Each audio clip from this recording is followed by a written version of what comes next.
You know, it's almost like your birthday with a package from China, so let's go.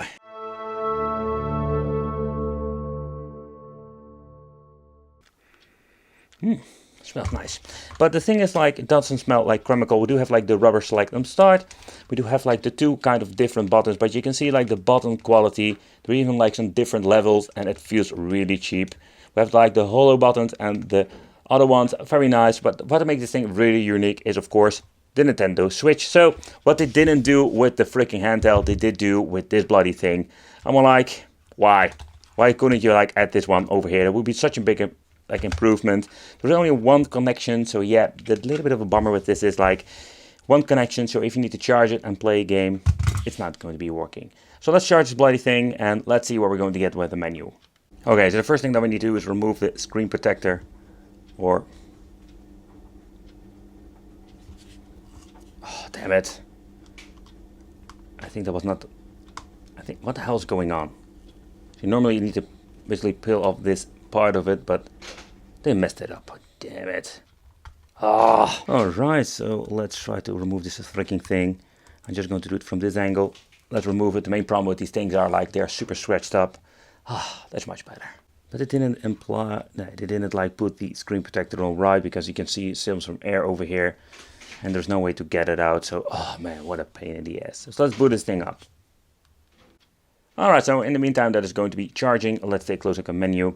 So the menu, we have seen it before, so we do get like these 8, like say, shortcuts to games. Unfortunately, you cannot change it out, so this thing is limited like we have seen before. Okay, so let's see if we can even do something with the language. I can see there is something we can change out with, I think this is the, let's see how I can go back. Ah, there it is. Let's see if I can find the freaking language option over here. Yeah, I think it is somewhere over here. Oh, this is the TV out function. This is the way how version it is, version 3.0. Let's go back. Okay, this is something we don't need to mess with. But the weird thing is like there is somewhere English in here. Ah, there it is. Alright, so we do find it freaking finally. Take consideration if there are like sometimes you don't have the option to change the language in the games. So what are the options that we do have here? We do get NES, Game Boy Advance, Mega Drive, Super Famicom and MAME. That we have seen it before with these cheap devices.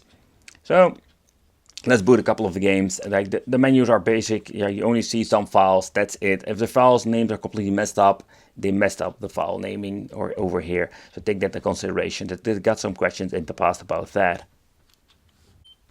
Alright, so if you basically want to make a quick load, quick save, we do have the option by pressing reset. We need to press it twice somehow. Then we can make a quick load, quick save over here. This does work with every single item or single platform, so that's pretty damn cool. We do have like separate save slots for every single game. So that's pretty damn awesome. But let's take a close look at the gameplay of the NES.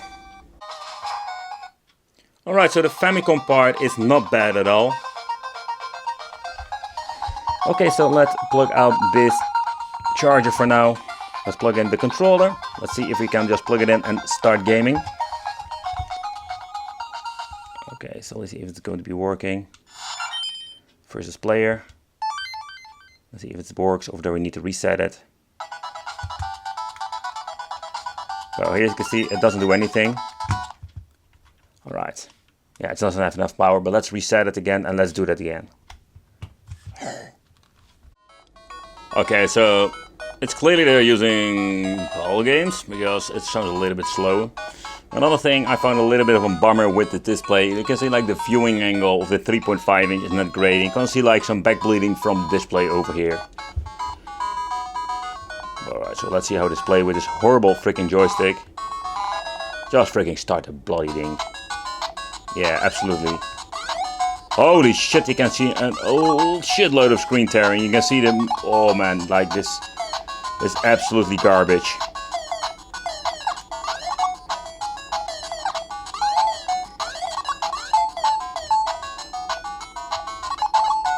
I must say that the audio is pretty damn loud of this thing.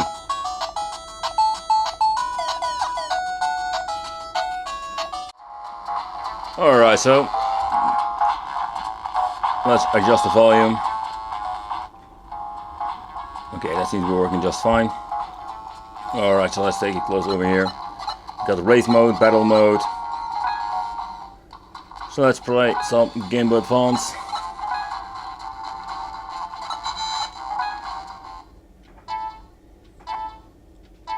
Sometimes you find these weird games. Alright, okay. Well, so far so good, you know.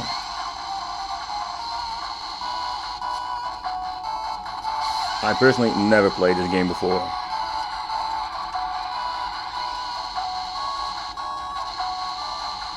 Quite interesting. But again, when it comes to the emulation performance, it's just what you can expect from a cheap device, and even more sometimes.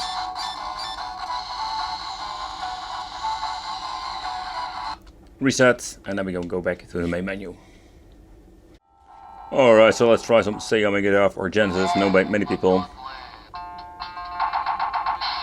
But you can see like the emulation performance is pretty damn bad. You got audio delay, and this freaking analog stick makes it, in my opinion, unplayable. Beefcake. Such a shame, you know. It's not like the fact that it's like super horrible, but I think if you want to play some real Genesis games, it just needs to be running perfectly to get like the also, yeah, that's an old school experience. So next up, Super Famicom, and it's going to be a pain to listen and look at this because it's absolutely horrendous. Like, you can just hear the audio is just garbage. Audio delay. So when it comes to this 16-bit stuff, it's absolutely unplayable. We need to get used to the freaking analog stick again.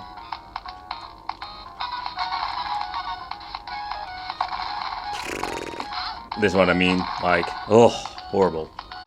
Now for some beefcake and dinos, but already from the start I can see like it runs like shit.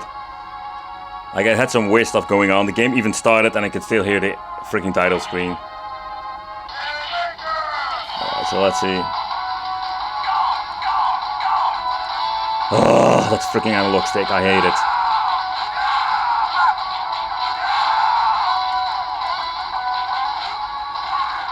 So here you can see like the performance of the MAME is absolutely way better than the 16-bit era. Such a bummer. They completely messed up like one of the best like platforms to play on these devices. Wow, what is such a big like shame, including like the freaking audio delay you have here. Alright, so the next thing I wanted to try out is the TV out function. It's pretty damn cool that this cheap device does have it. But yeah, so what you need to do is go to the settings and set it up there, otherwise you don't get any signal out.